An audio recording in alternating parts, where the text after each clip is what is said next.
and welcome to Hosta La Vista, the podcast where the shade is cool, the leaves are lush, and friendship's perennial. We are your hosts. I'm Betsy Peterson. And I'm Mandy Olson. Two hobbyist sisters who love this plant as much as you do. Join us each week as we dig into all things hosta, the plant affectionately known as the friendship plant.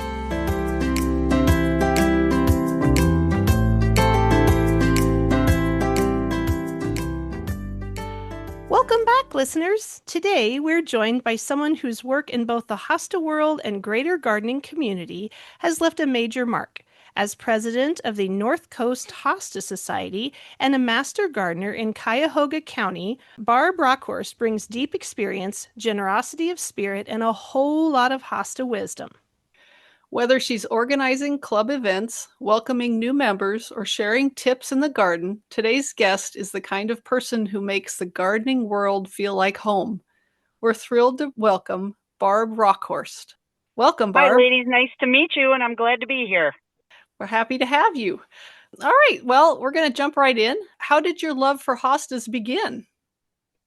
Well, actually, my love for gardening in general started as I was young. My father in Pennsylvania had a big garden, vegetable garden, and he would take me up there to help him weed and help him pick, tomatoes and beans and potatoes, whatever he had. And, of course, I got to sample some on the way. So that really makes you love gardening. It when does. you get to eat your fruits of your labor. And as far as hostas go, when we bought our house in North Royalton in 1988, the owners of the house took us around the neighborhood and met a few of the neighbors. Well, Fred and Gail that live behind us, we got to meet them. I think they were the first ones we met. And Gail was an avid gardener, and she took me around her yard and showed me all her plants. She had a lot of perennials, and she gave me my first hosta, and that just really got me hooked. And from there, I was hooked. So how many do you have in your collection now? Probably 300, which is it's low compared to a lot of people in our hosta club. Sure. Really? Well, what led you to join the North Coast Hosta Society? Well, again, back to Gail. She told me about a guy in North Royalton who sold hostas out of his yard. So I went there and met the guy, and we became good friends because probably I spent a lot of money at his place and would, talked a lot about hostas. And then one day when I went there, he said, "Hey, me and a couple friends are getting a club together." This was probably 27 years ago, I think. And I missed the first meeting because my cousin had a graduation party at the same time that the hosta meeting was going on. So he couldn't tell the cousin no because I'm going to a hosta meeting.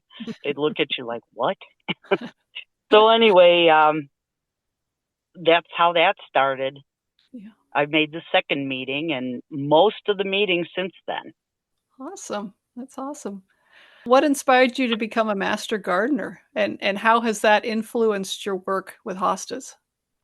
Well, once again, we're going back to Gail because she told me, "Hey, did you ever hear about being a master gardener?" And I said, "Well, yeah, I did. It's kind of interesting." She said, "Well, they're going to be starting up classes in the fall. Would you like to join me?" I've always been interested also. So I did go with her, and it's helped me grow hostas better because I get research-based information from them. And so their specific needs and soil requirements, pH, different amendments you can do to the soil that hostas like, as far as compost and things like that.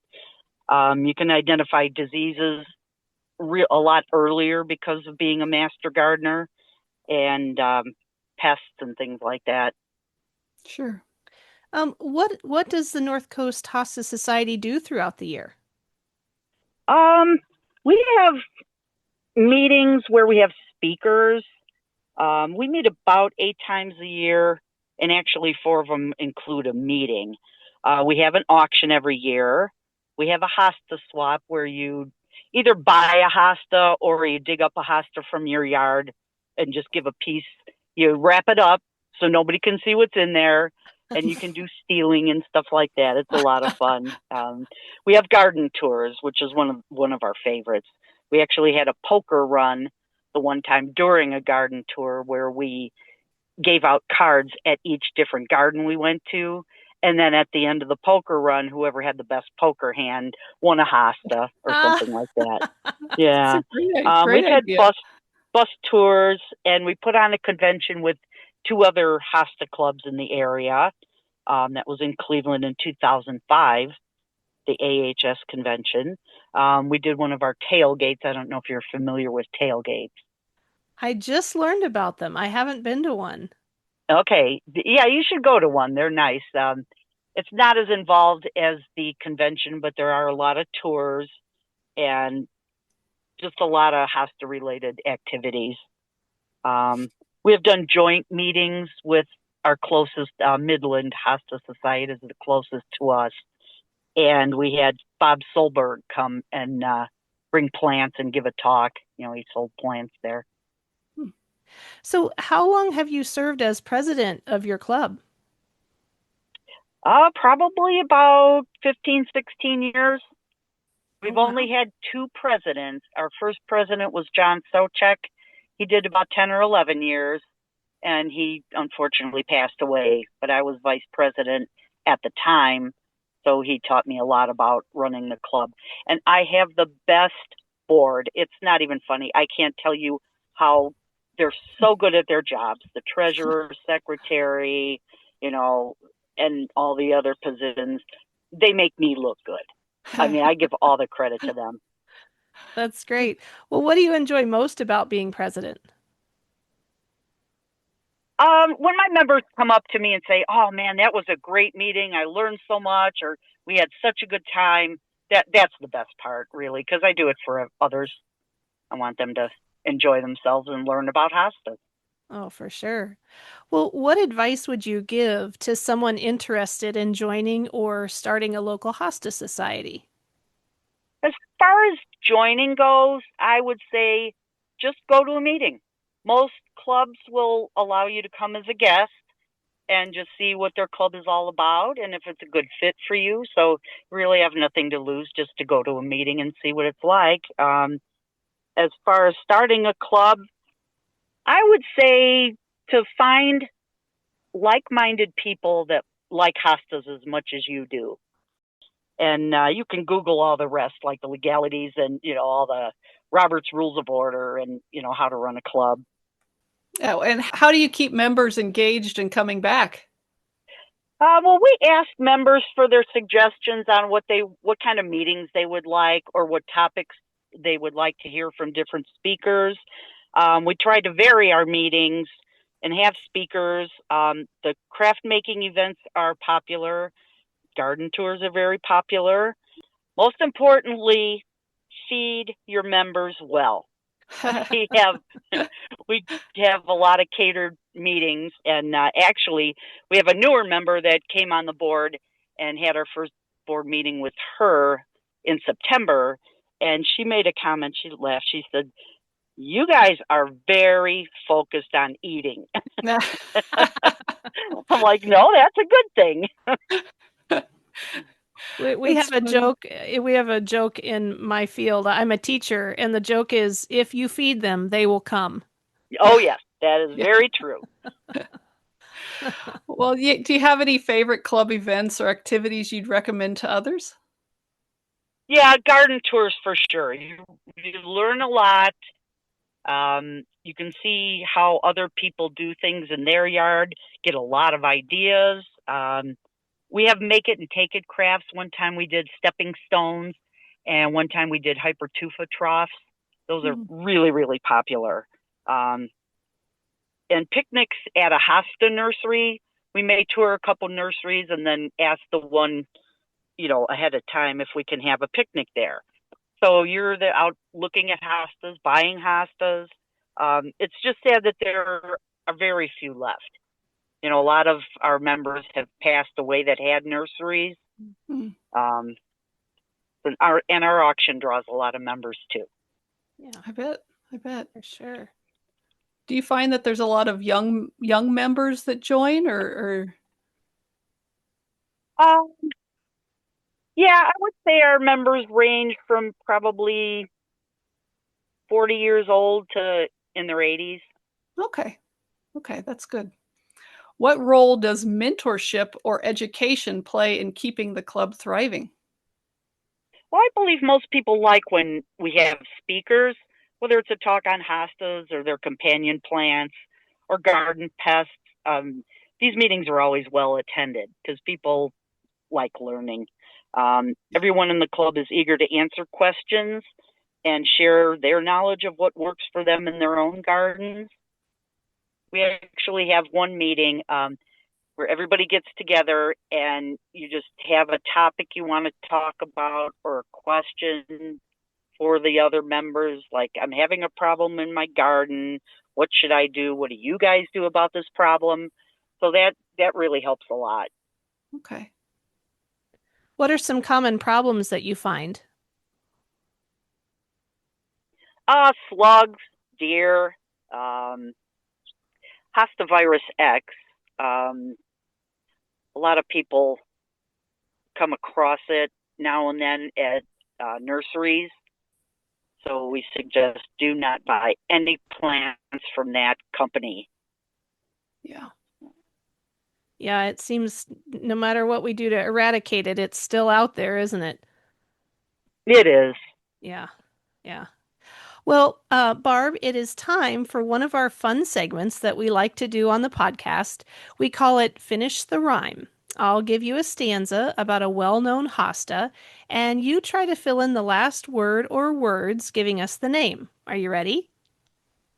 Okay. Okay, here's the first one. It skips the flash, avoids the pose. With flecks and dashes no one chose. A quiet rebel as it grows, this speckled star is... Emperor's New Clothes. Yep, you got it. Good job. That's a new one. And, no, and I've never seen that in anybody's garden. I haven't either. I think they just registered it. Didn't they just register it? I think so. I've seen possibly. it. I've seen it in pictures and on Facebook, and it's. I think the tissue cultures are young still, so it's a lot of young plants out there. Okay. Yeah. Okay. All right. And probably very expensive at this point. Oh, yeah. I would imagine. Very interesting looking plant. It is. I agree. Yeah. All right. Here's the second one. It beams in bright with golden murk, a variegated starfleet perk. No stranger to the garden quirk, bold and brave, it's... Captain Kirk. Good. You got it. Good job. Awesome. All right. Well, Barb, can you tell us what inspired you to become a master gardener? I think it was my love of learning about gardening and everything that's involved with it. Yeah. Okay. Well, what kind of training and commitment does it take to earn that title? Well, they've changed it through Cuyahoga County Master Gardeners. When I was in the classes, there were 10 classes. They were 6 hours each, and you went once a week. You learned about soil, about pruning, about diseases, about pests, vegetables, fruits, lawns, perennials, and I'm sure there's a few I forgot, but you went really in depth in each of these subjects. At the end, they gave us a take-home test of a couple hundred questions. You got a whole week to do them. It required a lot of research on our part. Actually, one question I couldn't find the answer to, no matter how hard I searched. The question was, what is the most common disease of apple trees? And so I finally went to 2 apple farms and asked them, and they both said fire blight. So I answered fire blight, and I got the answer correct. Oh, good. I was thinking it was that cedar rust. Oh, You, no, you ever heard of that one? My parents have I had have. apple trees, and yeah, and they always had problems with the cedar rust. Huh. Well, that's Mhm. interesting. Huh. I would have gotten both Well, of those wrong. yeah. I don't know about either one of those things. Well, what's been the most rewarding part of your Master Gardener experience?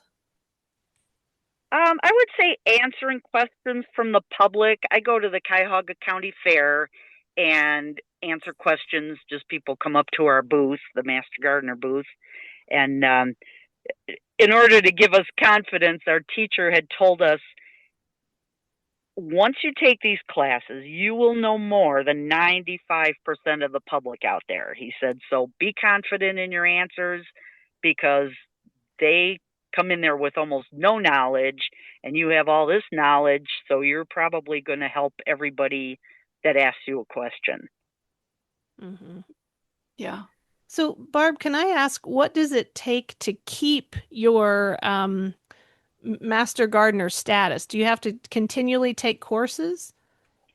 Yeah, they offer continuing education classes on all kinds of different topics, or you can go online. They have different websites that have research based information that you can study, and there you can do book reports.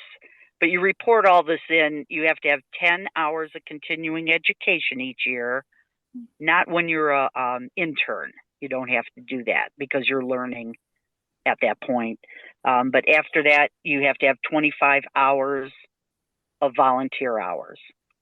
That could be answering questions like I do at the fair. We have a plant sale you can volunteer for.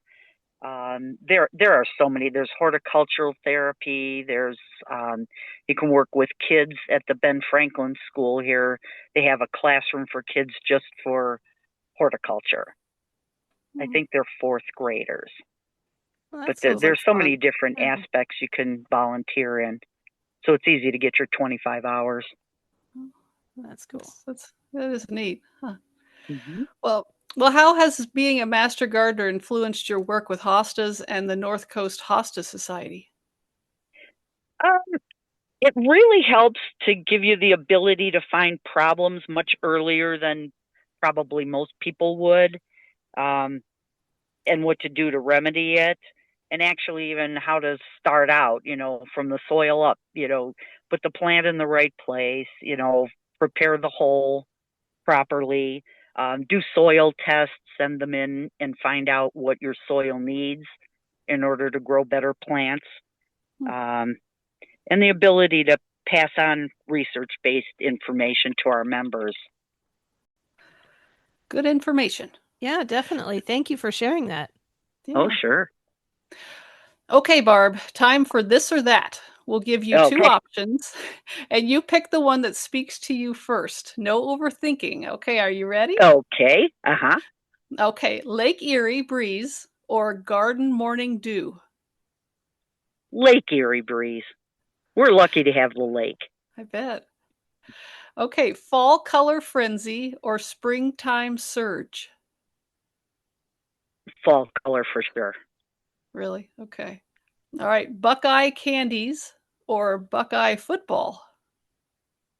Buckeye football. OH.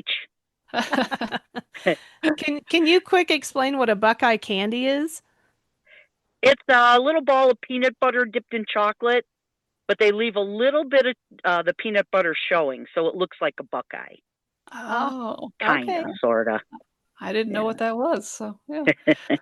Okay, local Lake Erie fish fry or Ohio barbecue feast? Oh, barbecue for me. Yeah. What's your favorite kind of barbecue? Ribs Yeah. with the Uh, red sauce on them. there Yeah. you go. Uh-huh. All right, growing hostas in clay soil or sandy shorelines? Clay soil. It'll Okay. hold a lot more nutrients, um, more water, and just amend it with leaf humus or compost, peat Okay. moss. Yeah. Okay, I wouldn't have guessed that I one. overthanked that one, didn't I? No, that was No. great. You know your stuff better than we do. All right. Last one. Rock and Roll Hall of Fame or Cedar Point Thrills? Okay, until my son makes it into the Rock and Roll Hall of Fame, I'm going with Cedar Point Thrills. That's great. Is Cedar Point close to you? About 2 hours away. Oh, okay. Okay. Well, very cool. All right. Well, this next section, we want to focus in on the hostas a little bit more. So, what is a lesson that hostas have taught you over the years? I'm surprised at how much you can treasure a plant.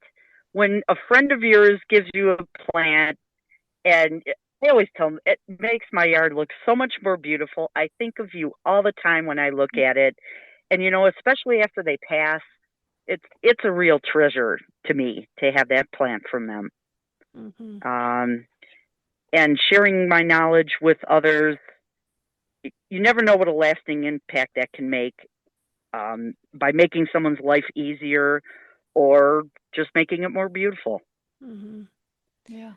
So, Barb, what are some of your favorite hostas in your yard? Liberty, I would say, is my number one. Praying hands, just because it's so unique, the shape of it.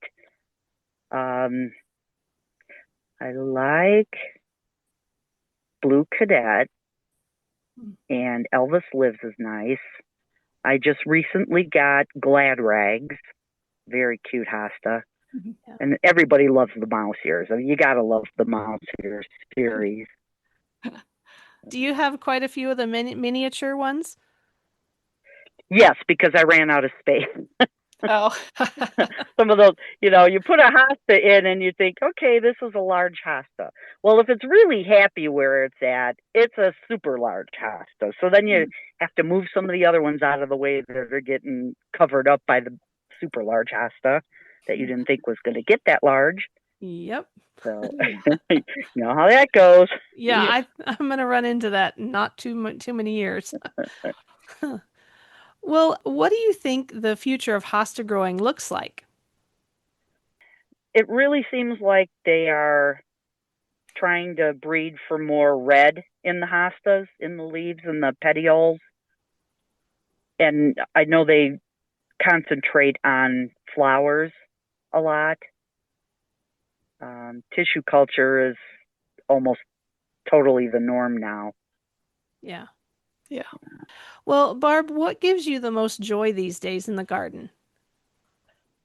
I'd have to say it's the sounds of the outdoors, the birds, the crickets, the coyotes, and just anything that makes noise.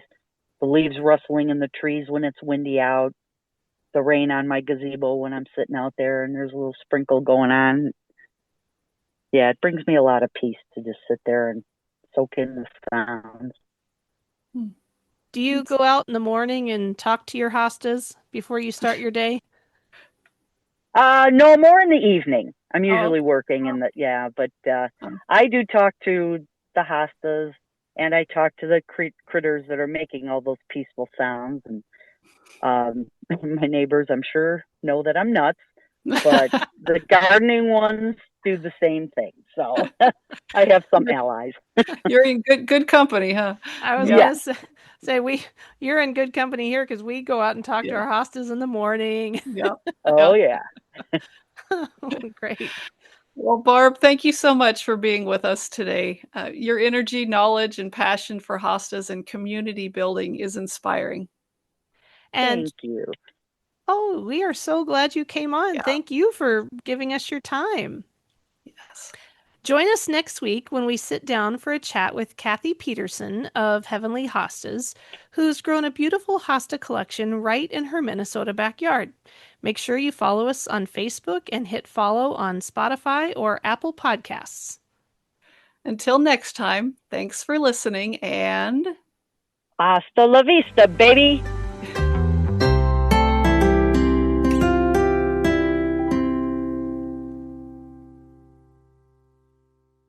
thank you, Barb. Thank you, ladies. Hey, listeners. In today's episode, Barb Rauckhorst made a reference to horticultural therapy, and we wanted to take a moment to share a bit more about this powerful and often overlooked field. Horticultural therapy is the use of gardening and plant-based activities as a structured, intentional tool to improve physical, emotional, cognitive, and social well-being. It's practiced by trained professionals known as horticultural therapists who design therapeutic programs tailored to individual needs, whether for stress relief or rehabilitation, recovery, or even personal growth. The roots of horticultural therapy run deep. Though the healing power of gardens has been recognized for centuries, the modern practice in the United States gained traction in the 1940s and 50s, particularly through its use with World War II veterans. In fact, the man often credited as the founding father of horticultural therapy, Dr. Benjamin Rush, a signer of the Declaration of Independence and an early advocate for mental health care, first noted the positive effect working with plants had on psychiatric patients. Since then, horticultural therapy has found a home in rehabilitation hospitals, veterans centers, elder care facilities, schools, mental health programs, and community gardens, offering meaningful, hands-on experiences that help people reconnect with themselves and the world around them. To learn more or to explore whether horticultural therapy could benefit you or someone you love, visit the American Horticultural Therapy Association at ahta.org. And as always, thanks for listening.